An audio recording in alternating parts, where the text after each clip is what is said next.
He was found on his bathroom floor on August 16, 1977.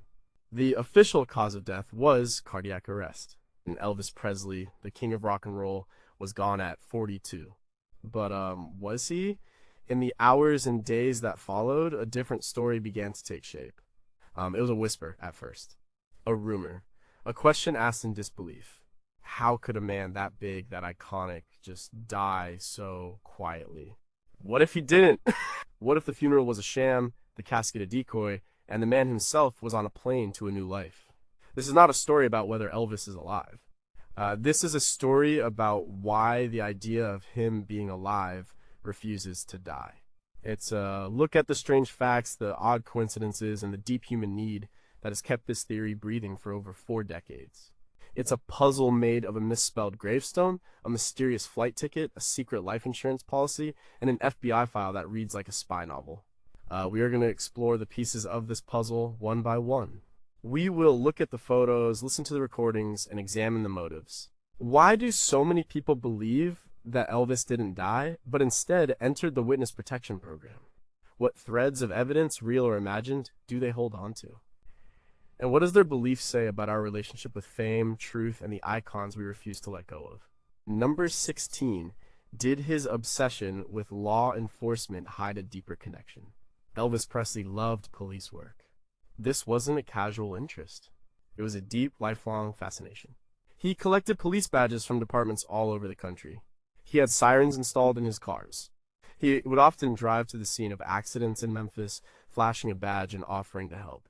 To most people, this was just another of the king's eccentricities. A rich guy playing cop. But to those who believe he faked his death, this obsession was not a hobby. It was a clue. It was the groundwork for an escape. His most famous interaction with law enforcement happened on December 21st, 1970. Elvis, on a whim, flew to Washington, D.C. and hand-delivered a letter to the White House gate. He wanted to meet President Richard Nixon. He wanted to be a federal agent at large for the Bureau of Narcotics and Dangerous Drugs. The letter was rambling, but his purpose was clear. He told Nixon he had done an in-depth study of drug abuse and communist brainwashing. He wanted to use his fame to help the country. Nixon, seeing a golden public relations opportunity, agreed to the meeting. The photos from that day are iconic. Elvis in a purple velvet suit and a giant gold belt buckle, seriously shaking hands with the president. Nixon gave him an honorary badge. Believers in the witness protection theory see this meeting as more than a photo op. They argue it was the beginning of a real working relationship. Elvis wasn't just getting an honorary badge, he was becoming an asset. They point to his genuine patriotism and his stated hatred for the drug culture that he felt was ruining America's youth. He saw the Beatles as a corrupting influence. He wrote in his letter to Nixon, the drug culture, the hippie elements, the SDS, Black Panthers, etc. do not consider me as their enemy. He wanted to change that. He wanted to go undercover. The theory suggests that Elvis used his access to the entertainment world to gather information for the federal government. He was in a unique position. He could move in circles no normal agent could. He knew promoters, managers, and other powerful figures, some with shady connections. He could hear things, see things. According to this narrative, his service wasn't just about honorary titles. It was real intelligence work. Supporting this is Elvis's own behavior. He often carried multiple handguns. He trained in martial arts with his sensei, Ed Parker, earning an 8th degree black belt. He surrounded himself with a security detail known as the Memphis Mafia, who were fiercely loyal. Was this all just the paranoia of a superstar? Or was it the practical behavior of a man involved in something dangerous?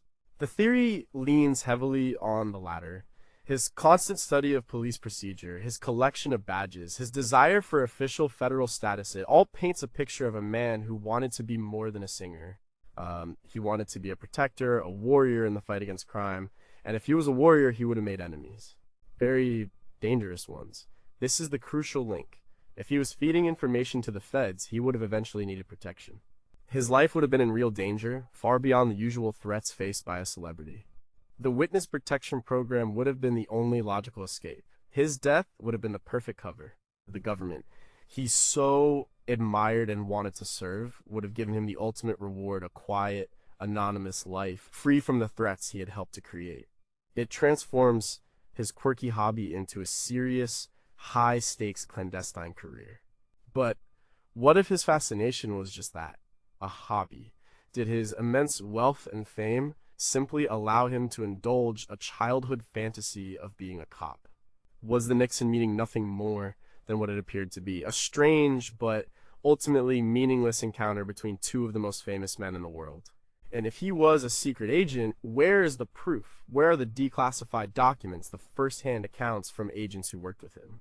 Or is the absence of evidence the very thing that proves how secret and how successful the operation really was? Number 15, was his gravestone a deliberate clue? At Graceland, in the Meditation Garden, lies the grave of Elvis Presley. Millions of fans have made the pilgrimage to stand before it. It's a sacred place, but if you look closely at the bronze plaque, you will see something strange. It reads Elvis Aaron Presley, two A's in Aaron.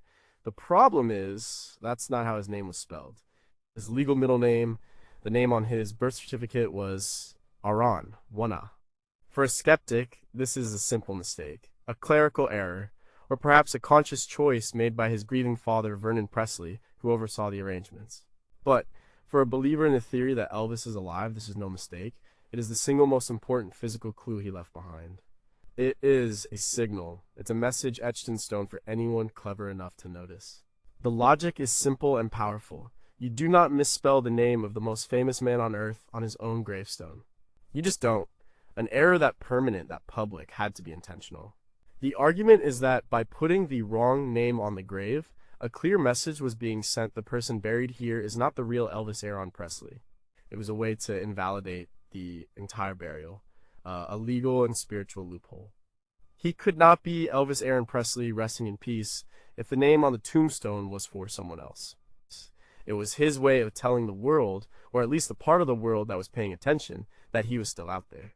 The official explanation for the spelling does exist. It's said that later in life, Elvis himself expressed a preference for the biblical spelling, Aaron, like the brother of Moses in the Old Testament. Elvis was a deeply spiritual man. He spent years studying religious texts from different faiths. The idea that he would want his name to reflect a powerful biblical figure makes sense. His father, Vernon, knowing this wish, may have chosen to honor it on the gravestone. He gave his son the name he wanted in death, even if it wasn't the name he had in life.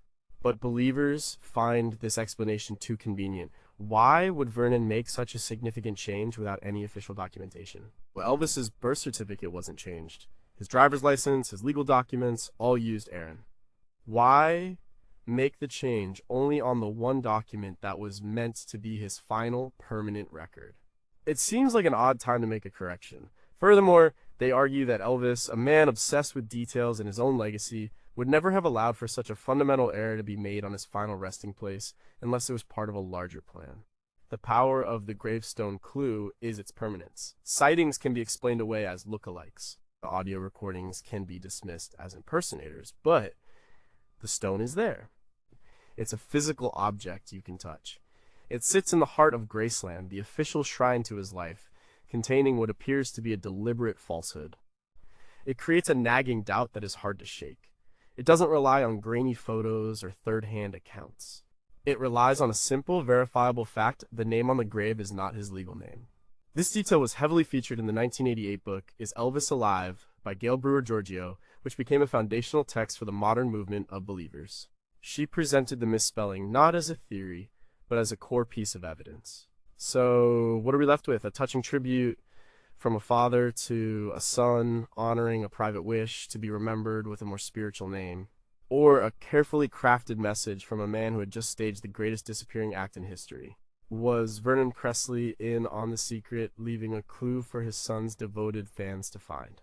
Or was he simply a heartbroken father who made a sentimental choice during an incredibly difficult time? And why has the Presley estate never sought to correct the stone or add an explanatory plaque if the reason is so simple? Does its continued existence serve to fuel the myth, and in turn the tourism that keeps Graceland alive? Number 14, why has a life insurance policy never been cashed? Money talks. In the world of conspiracy theories, it often screams. One of the most persistent and compelling arguments for the Elvis is alive theory centers on a life insurance policy, specifically a multi-million-dollar policy with Lloyd's of London that, according to some investigators, has never been paid out. This isn't just a rumor, it has been a central claim of researchers for decades. The logic is inescapable. If Elvis Presley is dead, why wouldn't his estate, specifically his daughter Lisa Marie, cash in the policy? The story was first brought to widespread public attention by Gail Brewer Giorgio in her book and subsequent documentaries. She claimed to have inside information that a significant policy existed and remained unclaimed. The implication is staggering. Insurance companies do not pay out on a policy without definitive proof of death. They require a death certificate, an autopsy report, and a thorough investigation. Conversely, they are legally obligated to pay a valid claim. If the policy on Elvis's life was never cashed, there can be only two reasons. Either the claim was denied, or a claim was never filed. Believers argue that a claim was never filed because the estate knows it cannot provide the ultimate proof of death. Because he is not dead, they suggest that Lisa Marie Presley and the executives of Elvis Presley Enterprises know the truth and are legally bound to secrecy. Filing a fraudulent insurance claim is a major federal crime. If they know Elvis is alive, they cannot, under any circumstances, try to collect the money. So the policy sits dormant, a silent testament to the secret. Skeptics, of course, have a different take. The most common counter-argument is that no such policy ever existed, or, if it did, it was cashed out long ago, and the story of it being unclaimed is a fabrication designed to sell books and documentaries. The inner workings of a private estate's finances are not public record. It's difficult to definitively prove or disprove the existence of a specific insurance policy from the 1970s. This lack of transparency works in the believer's favor. Without official documentation to the contrary, the claim can't be fully debunked. The mystery remains. Another possibility is that a policy existed but was voided for some reason. Life insurance policies often contain clauses related to cause of death.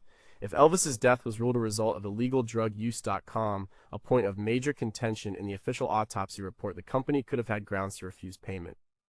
This would explain why the money wasn't collected, but it doesn't support the idea that he is alive. However, this explanation doesn't satisfy the believers, who point out that the official cause of death was cardiac arrhythmia, not an overdose. A powerful estate with skilled lawyers would have surely fought a denial of the claim if Elvis were truly deceased. The Lloyd's of London detail is also important. They are famous for insuring unique and high-risk assets, from a movie star's legs to a rock star's life. A policy on Elvis would have been massive, likely one of the largest of its time. An unclaimed policy of that magnitude would be a significant financial anomaly. Independent financial investigators and journalists have tried to track it down over the years, with mixed results. The secrecy of both Lloyd's and the Presley estate creates a perfect vacuum for speculation to thrive.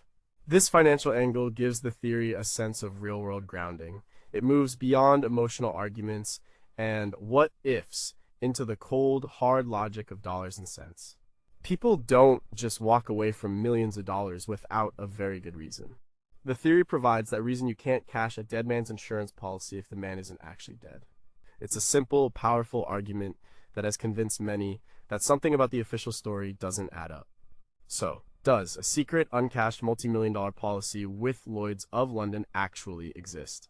A. If it does, why has the Presley estate, which has expertly monetized every other aspect of his legacy, left this money on the table? Is it because they legally cannot touch it, or is the entire story a well-crafted piece of fiction, a rumor that has taken on a life of its own because it sounds so convincing? Without access to private financial records from over 40 years ago, how can we ever know for sure? Number 13, was he desperate to escape the crushing weight of fame? Imagine being Elvis Presley in 1977. You are the most famous person in the world. You cannot go to a grocery store, you cannot walk down the street, you cannot sit in a public park. Every moment of your life is watched, photographed, and judged. Your home, Graceland, is both a palace and a prison. The windows are covered. Your friends and employees, the Memphis Mafia, are your only link to a normal world, but they are also on your payroll. You are surrounded by people, yet you are profoundly alone. This wasn't a secret. Elvis spoke about the prison of his own fame many times. In conversations with friends like Larry Geller, his spiritual advisor, he would lament his loss of freedom. He once famously said, I'm so tired of being Elvis Presley. This wasn't just a complaint, it was a cry for help. He was physically deteriorating, he was overweight, dependent on a cocktail of prescription drugs just to sleep at night and wake up in the morning. His grueling performance schedule, especially in Las Vegas, was taking a massive toll. He was a 42-year-old man living in the body of someone much older. The Elvis is alive theory argues that he saw only one way out. He couldn't retire, the public and his manager, Colonel Tom Parker, would never allow it. A quiet withdrawal from public life wasn't an option. The media would hunt him down. The only escape, the only way to truly be free, was to die. By staging his death, he could shed the suffocating identity of Elvis Presley and become a normal person. He could finally go to that grocery store, he could walk in that park, he could live a simple, anonymous life. This motive is perhaps the most human and understandable part of the entire theory. It doesn't require complex plots about the mafia or secret government agencies. It just requires empathy. We can all understand the desire to escape from a life that has become unbearable. In his final years, Elvis was a caricature of his former self. The dynamic, rebellious youth had become a bloated, sequined figure, slurring his words on stage and struggling to get through his own songs. The contrast was brutal. He knew it. The people around him knew it. There are numerous anecdotes that support his desire for anonymity. He loved to rent out entire movie theaters or amusement parks in the middle of the night just so he could experience them like a regular person for a few hours. He would wear disguises that were often comically ineffective. These were temporary fixes. The theory posits that he wanted a permanent one. He had all the money he could ever need. The only thing he couldn't buy was a normal life, so he found a way to get it for free. His interest in spiritualism and the afterlife also plays a role here. Through books like The Impersonal Life and his conversations with Larry Geller, Elvis was exploring the idea that the self is more than just the physical body or the public persona. He was searching for a deeper identity. Staging his death could be seen as the ultimate spiritual act, killing the ego, the persona of Elvis, to allow the true self, the man Aaron, to live. It was a form of rebirth, but could a man who so clearly loved the adoration of his fans really walk away from it all? Was his statement about being tired of being Elvis Presley just a moment of frustration, or was it a genuine plan for escape? He had a daughter, Lisa Marie, whom he adored. Could he have left her, knowing she would believe he was dead? Believers argue that he would have done it to protect her, to give her a chance at a more normal life away from his chaotic world, and that he watched over her from a distance. Skeptics say that abandoning his child is the one thing the real Elvis would never have done. This emotional core, his love for his daughter versus his desire for freedom, remains the most debated part of the motive.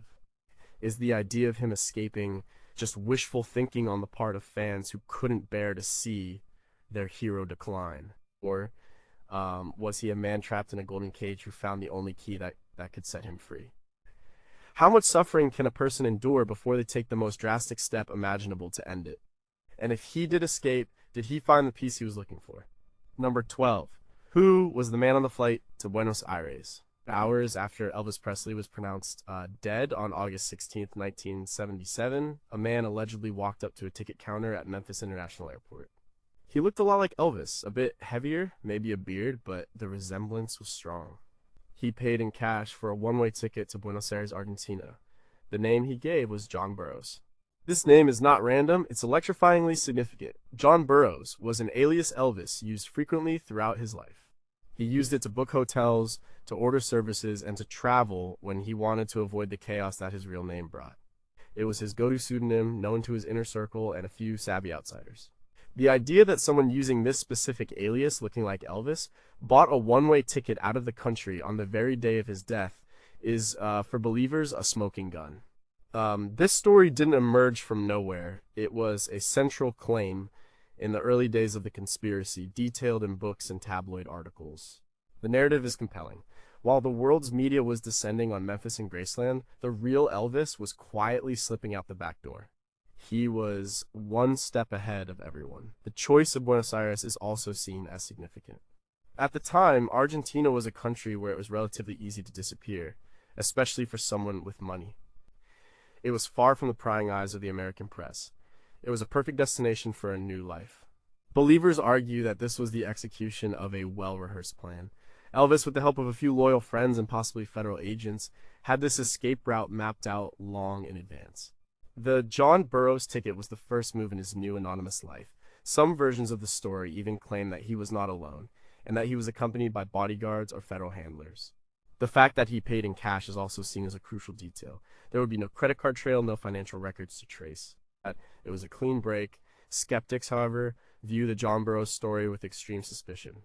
First, there is no physical evidence. No ticket stub has ever been produced. No airline manifest from that day with the name John Burroughs has ever been made public. The story relies entirely on eyewitness accounts, which are notoriously unreliable, especially in a situation charged with the emotion of Elvis's death. It's plausible that a distraught fan or an opportunist or simply someone who misremembered created the story. It could have been anyone who happened to look vaguely like Elvis. Furthermore, the logic of the escape has been questioned. If you were staging the most audacious disappearing act in history, would you use your most famous and well-known alias? Wouldn't that be the first thing investigators or anyone looking for you would check? Using John Burroughs seems either incredibly arrogant or incredibly foolish. A man smart enough to fake his own death would surely be smart enough to pick a more obscure name. Believers counter this by saying it was a final, secret sign to his most devoted fans, a breadcrumb for them to follow, a way of letting them know he was okay. The story has become a legend, repeated so many times that it's often stated as fact. It taps into the classic tropes of spy thrillers, the secret identity, the escape to a foreign land, the last-minute getaway. It's a much more exciting and romantic end than the official story of a lonely death on a bathroom floor. It gives Elvis agency. He wasn't a victim of his excesses. He was the master of his own destiny, taking control in the most dramatic way possible. So, did a man named John Burroughs really buy a ticket to Buenos Aires on that fateful day? Was it Elvis making his grand escape? Or was it a look-alike, a coincidence? Or simply a story that was too good not to be true? If the airline records exist, why have they never been released to either confirm or deny the tale? And if it was him, did he make it? Is it possible that a 42-year-old Elvis Presley started a new life in South America, thousands of miles away from the kingdom he left behind? Number 11. What was the deal with the masked singer named Orion? In 1978, a year after Elvis died, a new singer appeared on the scene. He wore a mask. He called himself Orion, and he sounded exactly like Elvis Presley, not just similar. Exactly. The tone, the cadence, the vibrato, the spoken word, asides, it was uncanny. His first album was titled Reborn. The cover art was based on an old Elvis romance novel. The subtext was not subtle. Orion was marketed with a heavy dose of mystery. Who was this masked man? Could it be him? The Orion phenomenon was a direct product of the Elvis is alive theory. Sun Records, the very label that first launched Elvis, signed the masked singer. The legendary producer Shelby Singleton, who now owned the Sun catalog, masterminded the project. He understood the hunger and grief of the fans. He knew there was a market for the fantasy that Elvis had returned. The marketing was brilliant and deliberately ambiguous. They never said he was Elvis. But they never said he wasn't either. They simply asked the question and let the public's imagination run wild. For many believers, Orion was the proof they had been waiting for. This was Elvis, back from his self-imposed exile, unable to resist the lure of the stage. He was wearing a mask to protect his new identity, but he couldn't hide his voice. That voice was a fingerprint, unique and impossible to fake. They pointed to his stage mannerisms, his physical build under the jumpsuit. It all fit. This was not an impersonator. This was the real thing, hiding in plain sight. The man behind the mask was, in fact, an unknown singer from Tennessee named Jimmy Ellis. Ellis had a naturally occurring voice that was almost identical to Elvis's. He had been singing for years, but his career had stalled precisely because he sounded too much like the king. No record label wanted an Elvis clone while Elvis was still alive. But after Elvis's death, his greatest liability became his greatest asset. Shelby Singleton discovered him and crafted the Orion persona around him. Ellis was reportedly hesitant. He wanted to be known for his own talent, but the opportunity was too great to pass up. The Orion story is a perfect example of how the Elvis theory feeds itself. The theory created a demand for a resurrected Elvis, and the music industry, seeing an opportunity, supplied one. Orion's success in turn fueled the theory. His concerts were packed with fans who wanted to believe. They would scream, "We know it's you, Elvis," between songs. For them, the performance was not about a talented tribute artist. It was a secret communion with their returned king. Even after Jimmy Ellis was eventually unmasked and his identity became public knowledge, a core group of believers refused to accept it. they developed a new, more complex theory. Jimmy Ellis was just another layer of the cover-up. They claimed that the real Elvis was Orion, and the story of this obscure singer, Jimmy Ellis, was a fabrication created to discredit the truth. Others believe that Ellis was a willing participant, a stand-in used by the real Elvis to test the waters or to put out music without blowing his cover. The 2015 documentary Orion the Man Who Would Be King detailed the strange, sad life of Jimmy Ellis. It portrayed him as a talented man trapped by his own voice, a pawn in a cynical marketing scheme who was ultimately chewed up and spit out by the industry. He was murdered in 1998 during a robbery, a tragic end to a life lived in another man's shadow. Yet even his death did not stop the speculation. For some, his murder was a convenient way to silence someone who knew too much. Why was the public so ready to believe that a masked singer was their returned hero?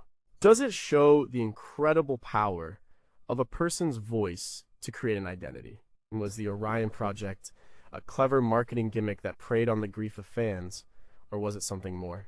Could there have been a deeper connection, a secret agreement between the Presley estate and Sun Records? And how does a man like Jimmy Ellis cope with the psychological burden of being famous but only as someone else? Number 10, is it a conspiracy or just good business? The Elvis is Alive theory is not just a fan-driven phenomenon, it is an industry. It's a cottage industry perhaps, but a profitable one. From the moment the first rumors surfaced in 1977, people have been making money from the idea that the king did not die. This financial incentive is one of the most powerful reasons the theory persists. Where there is money to be made, a story will be kept alive. It began with the tabloids. Papers like the National Enquirer and the Weekly World News ran sensational headlines about Elvis sightings for decades. Elvis seen in Kalamazoo Burger King. Elvis is my neighbor.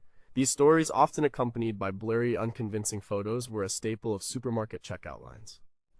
They were cheap to produce and sold millions of copies. The public had an insatiable appetite for them. Whether people truly believed them or just enjoyed the entertainment, they kept buying the papers. The tabloids had no incentive to let the story die. A dead Elvis is a one-time story. A living Elvis is a recurring revenue stream. Then came the books. The most influential was Gail Brewer Giorgio's 1988 New York Times bestseller, Is Elvis Alive?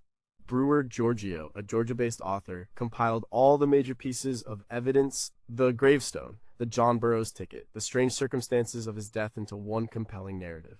The book sold millions of copies and spawned a television special hosted by Bill Bixby called The Elvis Files.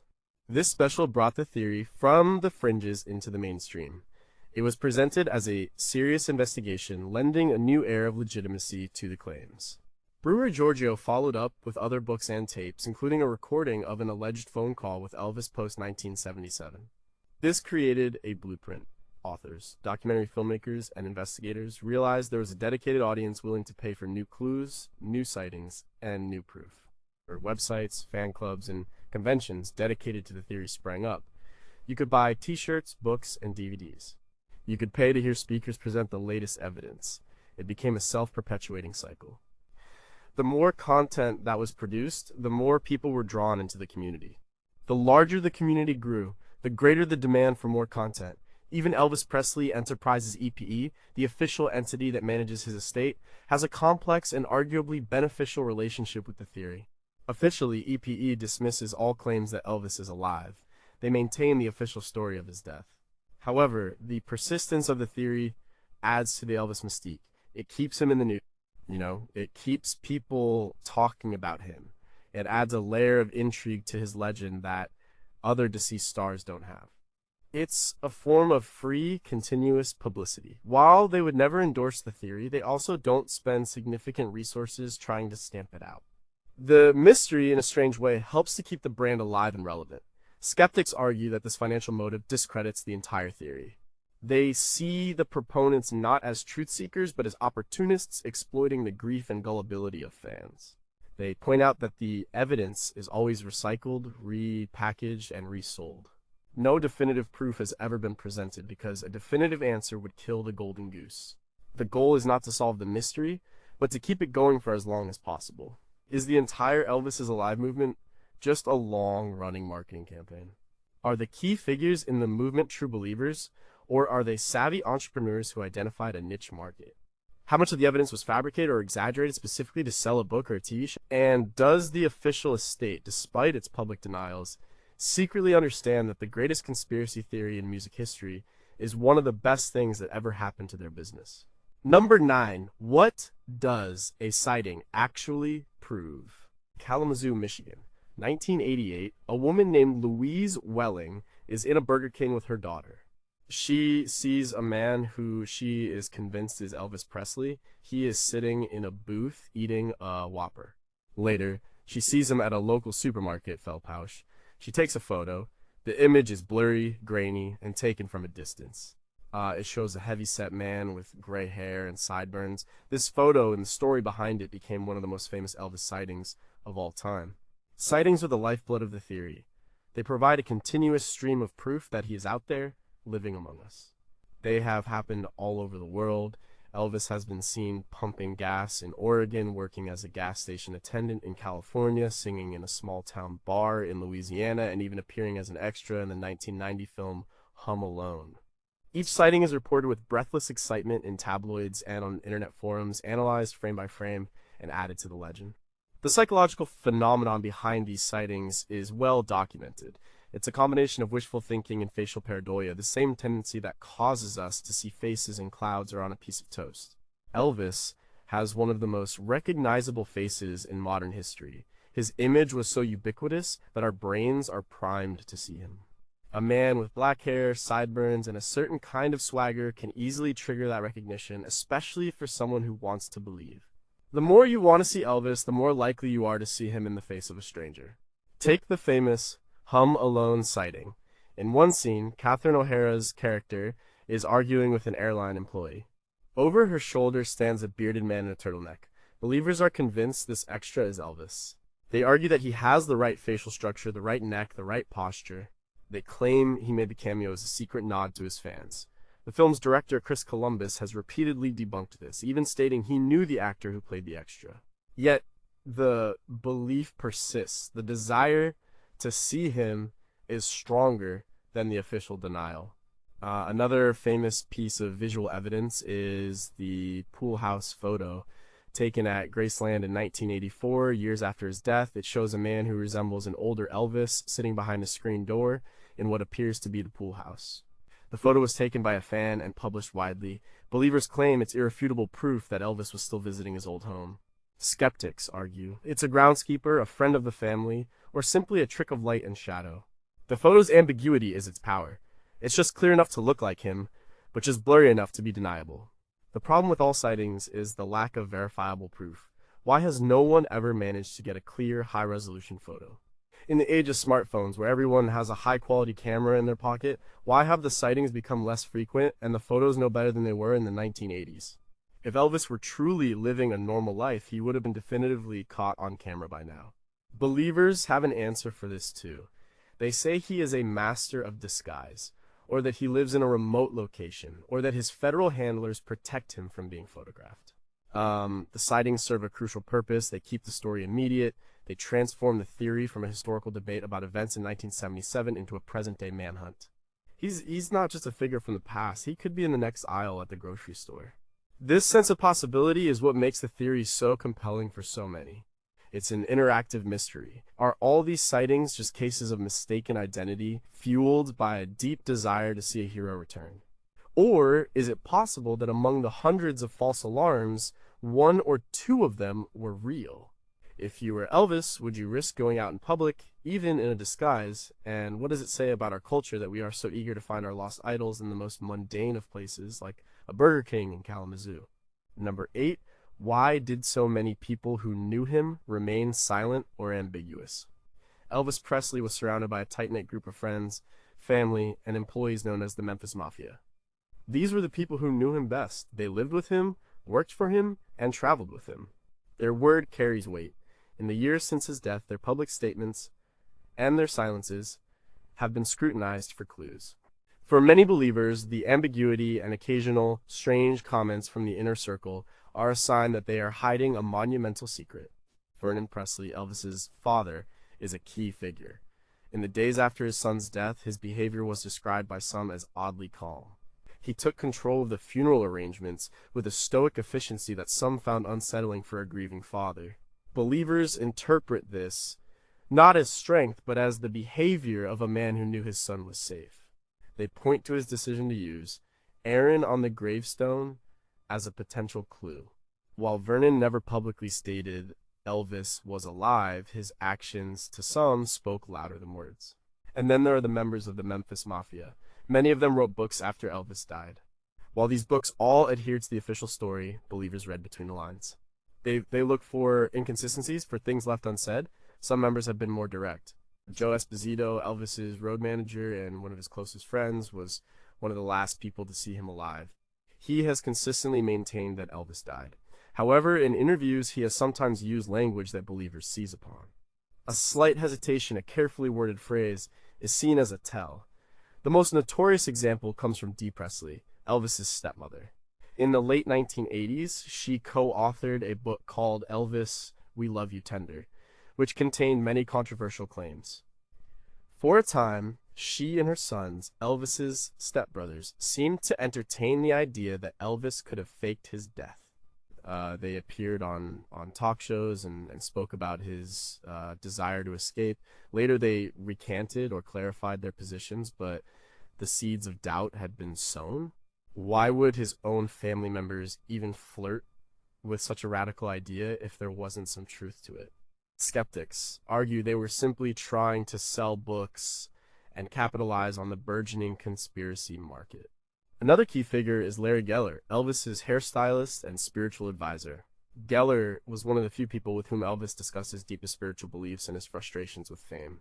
In his books, Geller has described Elvis's profound desire for a different life. While Geller has never claimed Elvis faked his death, his accounts of Elvis's state of mind provide the motive. He paints a picture of a man who was spiritually and emotionally ready to shed his old identity. The theory suggests that these individuals are bound by a pact of silence, perhaps even a legal non-disclosure agreement with the federal government. They are protecting their friend's secret. Their occasional cryptic remarks are a way of communicating with the fans who know without breaking their vow. They are walking a tightrope, honoring Elvis's memory while also honoring his new life.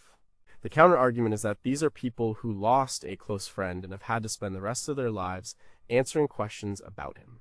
Their ambiguity may simply be exhaustion, or it could be the natural result of different people having different memories and interpretations of the same events.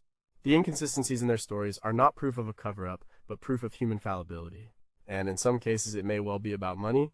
A controversial claim sells more books than a simple story of grief. Why haven't more members of his inner circle come forward to definitively and aggressively debunk the theory? Is it out of respect for the fans who believe it, or is it because they can't debunk something they know to be true? What secrets might have died with Vernon Presley, Joe Esposito, and the others who are no longer with us? And if you were entrusted with the biggest secret in music history, could you keep it for over 40 years? Number 7. Could his alleged mafia connections be a motive for witness protection? The official story of Elvis's decline focuses on his personal demons, his addiction to prescription drugs, his poor diet, his isolation. But what if there was a more sinister external threat, like the witness protection angle of the theory requires a powerful motive? You don't just enter a program like that because you're tired of being famous. You enter it because your life is in imminent danger from a powerful criminal organization. The theory provides one: Elvis was helping the FBI bring down a massive organized crime syndicate. This syndicate is often referred to by the name the Fraternity. The story, primarily promoted by the late investigative author and film director Adam Muscovich, claims that Elvis got entangled with this group through his business dealings. The entertainment industry, particularly in the 1960s and 70s, had well-documented ties to organized crime. The theory posits that Elvis, a patriot who deeply admired the FBI, became a confidential informant. He used his unique position to gather information on the fraternity's activities, which allegedly included everything from money laundering to contract killings. A key figure in this narrative is Barry Seal, the infamous drug smuggler and CIA DEA informant. Some versions of the theory claim that Seal and Elvis knew each other and that Elvis may have even used his own fleet of private jets to help Seal's operations, all while feeding information back to the government. This connects the king of rock and roll to the murky worlds of Cold War espionage and the war on drugs. It's a shocking claim, but it provides the high-stakes danger that would necessitate a faked death.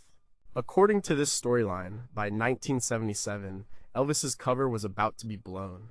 The fraternity was getting suspicious. His life was in jeopardy. The FBI, in order to protect their most valuable asset, decided to pull him out. They staged his death at Graceland. The cardiac arrest was a cover story. The chaotic scene, the conflicting medical reports, the hastily sealed autopsy, it was all part of the operation. They moved him to a secure location and gave him a new identity.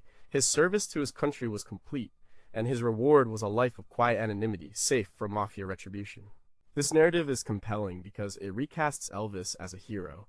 He wasn't a tragic victim of his own fame. He was a brave patriot who risked his life for his country. His bloating and erratic behavior in his final years were not just symptoms of drug abuse, but the stress of living a dangerous double life. The sequin jumpsuit was his undercover uniform. It's a far more flattering legacy. Skeptics argue that there is zero credible evidence to support any of this. The FBI did have a file on Elvis, but it was mostly related to security threats against him and his own attempts to become an informant, not a long-term undercover operation. There are no declassified documents that name him as an asset in any major organized crime investigation.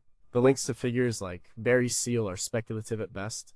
The story of the fraternity is seen by many as a modern invention, a piece of fiction created to make the witness protection theory more plausible.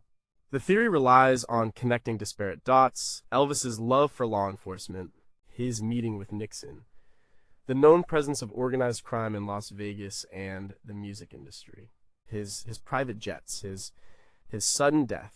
Believers see a clear pattern. Skeptics see a series of unrelated facts forced into a narrative that sounds like a Hollywood movie script. The very nature of clandestine operations means that a lack of evidence isn't necessarily proof that it didn't happen. As with so many aspects of this theory, the absence of proof is sometimes presented as proof itself. Did Elvis have real, dangerous connections to the mob? Was he a secret hero in the war on crime? Or is this just a dramatic story invented to give his sad end a more noble meaning? If he did help bring down a criminal empire, which one was it? And where are the records of the case? And could the US government really pull off a conspiracy of this magnitude, keeping it secret for more than 4 decades? Number 6. Why was the official story of his death so confusing? On the afternoon of August 16, 1977, the world was told that Elvis Presley had died. In the hours and days that followed, the story of how and why he died became a mess of contradictions, conflicting reports, and unanswered questions. This initial chaos surrounding the official narrative is a foundational pillar of the theory that he is still alive. Believers argue that the confusion wasn't accidental. It was a deliberate smokescreen to cover up the fact that there was no death. First, there was the cause of death itself. The initial announcement from the medical examiner, Dr. Jerry Francisco, was that Elvis had died of cardiac arrhythmia, a severe, irregular heartbeat.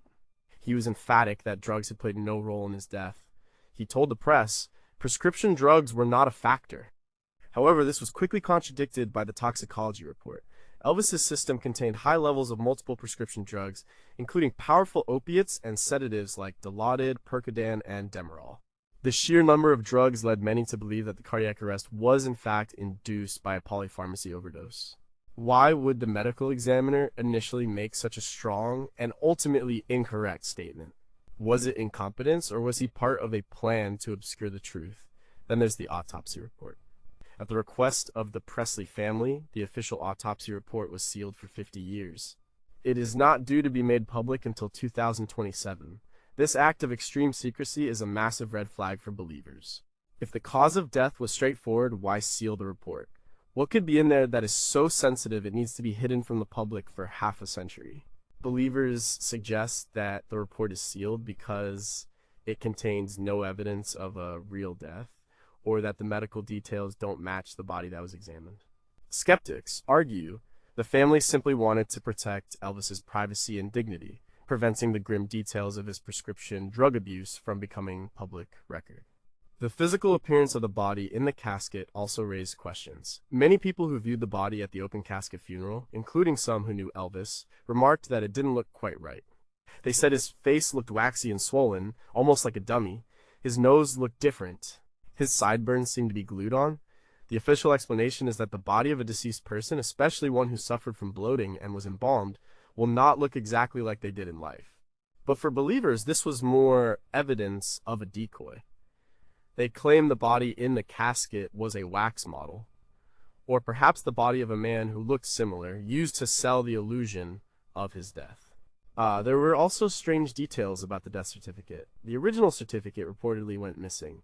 The listed weight of the deceased was said to be around 170 pounds, while Elvis was known to weigh closer to 250 pounds in his final days. These discrepancies, like the misspelled gravestone, are seen as deliberate errors meant to invalidate the official record of his death. All these pieces together, the conflicting cause of death, the sealed autopsy, the appearance of the body, the errors on official documents create a powerful sense of doubt. The official story feels flimsy, cobbled together, and full of holes. Believers argue that this is exactly what you would expect from a hastily arranged fake death. A real death investigation would be more thorough, more consistent. The confusion, they say, is the message. Did the authorities and the family bungle the handling of a superstar's death under intense media pressure? Or was the confusion a carefully orchestrated part of the greatest disappearing act of all time? Why was the autopsy sealed for such an unusually long period? And when it is finally unsealed in 2027, what will it reveal? Or will it, too, have been altered to protect the secret? Number 5. How do you explain the black helicopter photo? Of all the photos that claim to prove Elvis is alive, one stands above the rest in its eerie power. It is not a grainy shot of a man in a Burger King. It is a photo taken on January 19th, 2002. It shows a group of men walking away from a black helicopter that has landed on the lawn of Graceland. One of these men is elderly, with white hair, walking with a slight stoop. Believers are absolutely convinced that this man is an aged Elvis Presley returning to visit his old home under the cover of a federal escort. The photo was analyzed extensively by proponents of the theory. They point to the man's gait, his posture, the shape of his hands. They claim it all matches Elvis. They also point to the context. A black, unmarked helicopter landing at Graceland is not a normal occurrence. Graceland is a museum, a tourist attraction. Private helicopters don't just land on the front lawn. This suggests an official, high-level visit. The other men in the photo are interpreted as federal agents or bodyguards escorting the asset, Elvis, on a supervised visit to his former home. This photo gained immense traction within the believer community. It seemed to confirm so many parts of the theory at once. It showed that Elvis was alive and had aged. It showed that he was under some form of official protection, hence the helicopter and the escorts. And it showed that he still had a connection to Graceland, a place he loved. For many, this was the modern proof they were looking for, a clear image from the 21st century that validated their decades-long belief. The official explanation for the photo is far more mundane. The helicopter was carrying executives from the company that was, at the time, in negotiations to buy a controlling interest in Elvis Presley Enterprises. One of the men in the photo was Robert F.X. Sillerman, the founder of that company. The visit was part of a business tour of the property. The man identified as Elvis is said to be one of Sillerman's associates or a Graceland security chief. But for believers, this explanation is a cover story. They ask why a corporate executive would need a black, unmarked helicopter for a business meeting. Why not just drive through the front gate? Why the secrecy? They argue that the business meeting was the perfect alibi to allow Elvis a brief, private return. They have performed facial comparisons between the man in the photo and known images of Elvis claiming a match. They have even suggested that the timing was significant, coming just after the events of September 11th, 2001, a time of heightened national security that could have necessitated changes to Elvis's protection detail. The black helicopter photo is a perfect Rorschach test. A skeptic sees a group of businessmen getting off a helicopter. A believer sees a beloved icon, now an old man, returning home under the watchful eye of the government that has protected him for decades. But its power lies in its ambiguity and its high-tech conspiratorial feel. It updates the theory, moving it from the 1970s into the modern era of black ops and secret government activities. Who was the man getting off that helicopter? Was it really a corporate executive on a business trip, or was it something more? Why was such an unusual mode of transportation used for a visit to Graceland? Has anyone ever definitively identified every person in that photograph? And if it was him, was he just visiting, or was he there to retrieve something he had left behind more than 2 decades earlier. Number 4. Did his final book choice reveal his plan? On the night he died, Elvis Presley was reading. The book found near his body was A Scientific Search for the Face of Jesus by Franco Adams. This book, with its themes of identity, proof, and historical investigation, is interesting. But it was another book he was known to be obsessed with in his final months that believers see as the real clue. That book was The Impersonal Life. The Impersonal Life is a spiritual text first published anonymously in 1914 and often attributed to Joseph S. Benner. It's a channeled work written from the perspective of God speaking directly to the reader. Its central message is one of detaching from the personal ego, the I, and realizing that the true self is a part of a universal consciousness. The book teaches that the personality, the name, the life story we cling to is an illusion. To achieve spiritual enlightenment, one must to this personal self to be reborn into a higher state of being. Elvis didn't just read this book, he evangelized it. He gave away hundreds of copies to friends, family, and even total strangers. He would read passages aloud, deeply moved by its message. Larry Geller, his spiritual advisor, documented Elvis's profound connection to this text.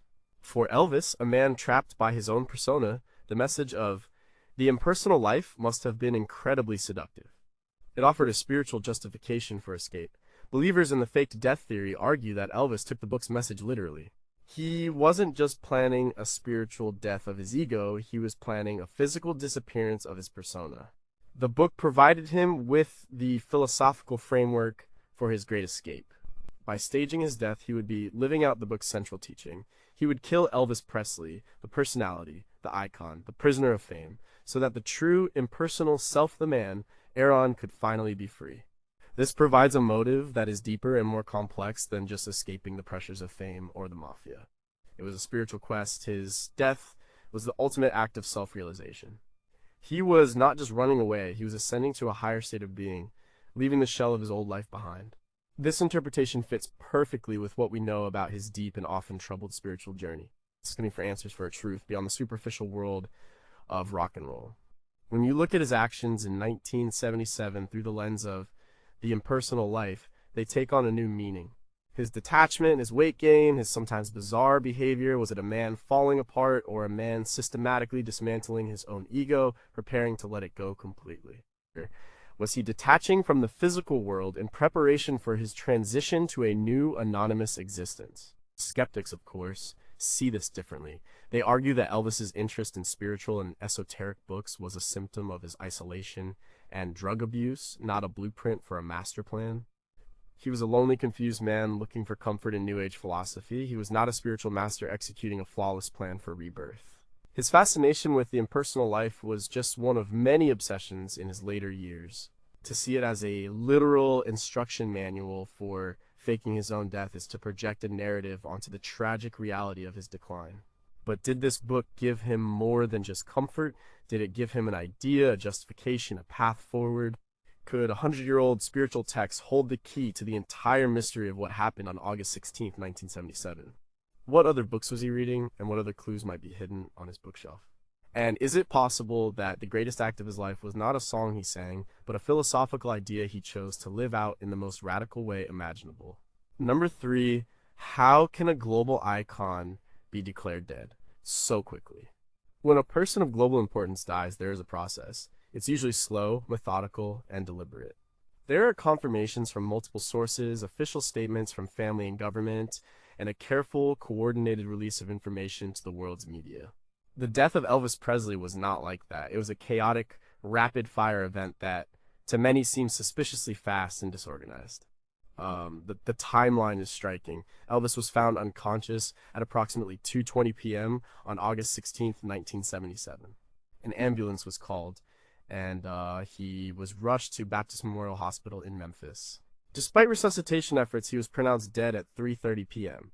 Just 30 minutes later, at 4 p.m., the first news reports began to break. Within hours, it was the biggest news story on the planet. For believers, this speed is a major red flag. How could the death of someone of Elvis's stature be confirmed and announced to the world in under an hour? It suggests a lack of thorough investigation. In a normal case of a sudden death of a 42-year-old, especially one with a history of health problems and prescription drug use, there would be a more cautious approach. The scene would be secured. A detailed investigation would begin. The family would be given time to process the event before a public announcement. The almost instantaneous release of the news seems to suggest that the event was pre-planned. The script was already written. Compare this to the deaths of other major celebrities.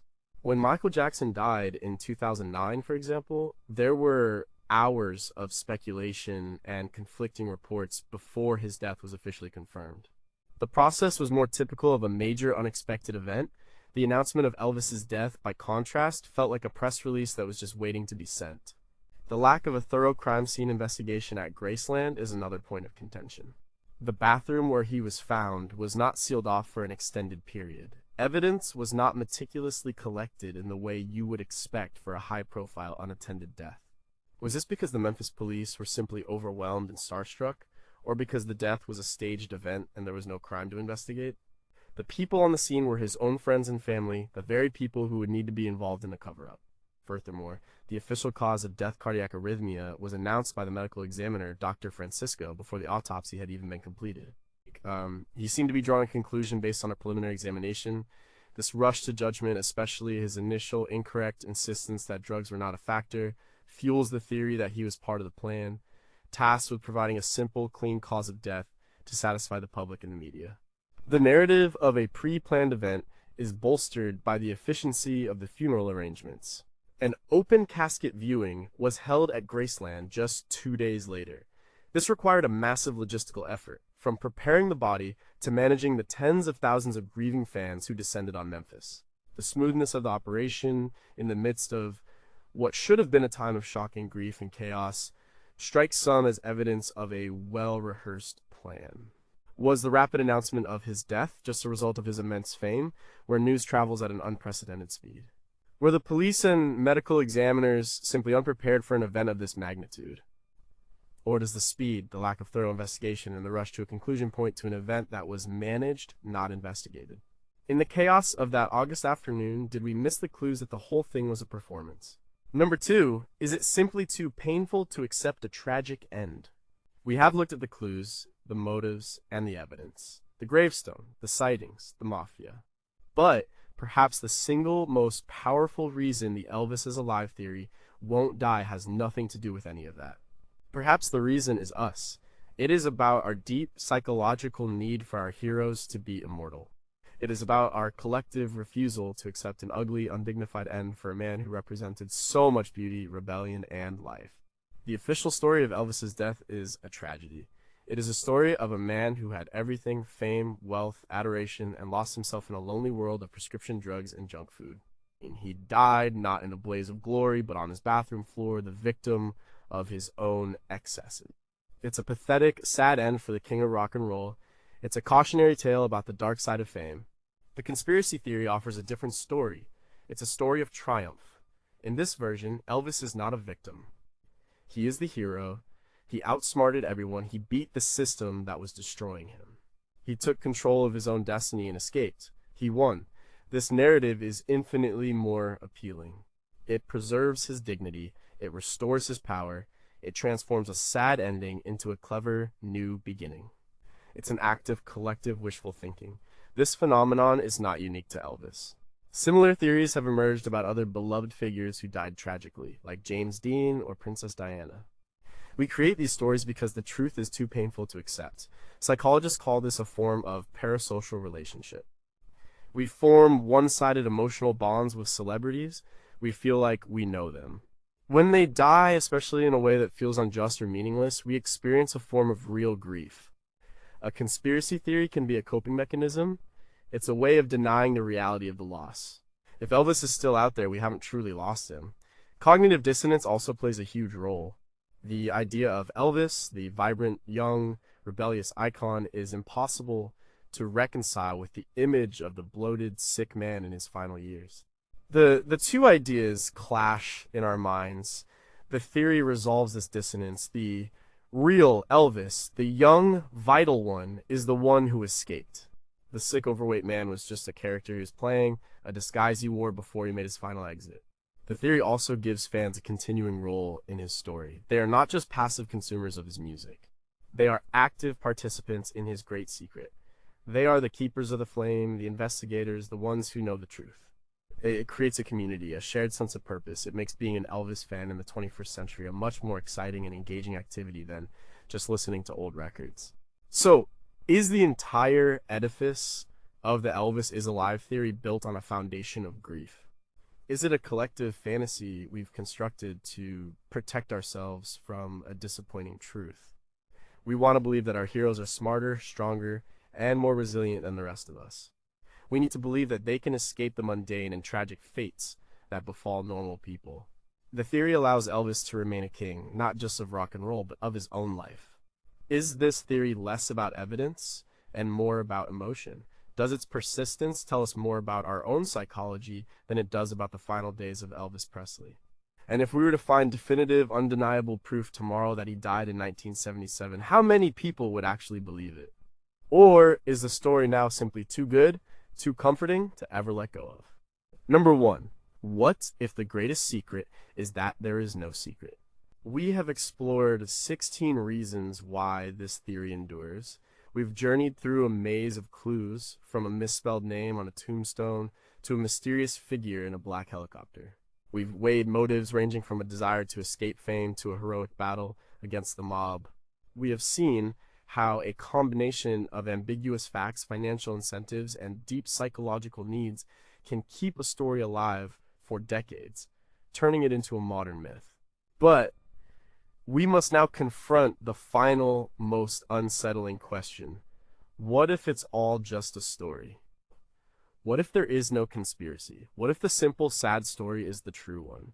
This is, in many ways, the hardest possibility to accept because it is the most boring. It lacks the romance of a great escape or the thrill of a government cover-up. It simply says that a man's body gave out. It says that the confusing reports were the result of human error and chaos. The clues were just coincidences. The sightings were cases of mistaken identity. The desire for a more heroic end was just wishful thinking. In this reality, Vernon Presley chose the name Aaron for the gravestone out of love for his son's spiritual beliefs, not as a secret code. A man who happened to look a bit like Elvis bought a plane ticket on August 16, 1977. The body in the casket looked strange because death and embalming change a person's appearance.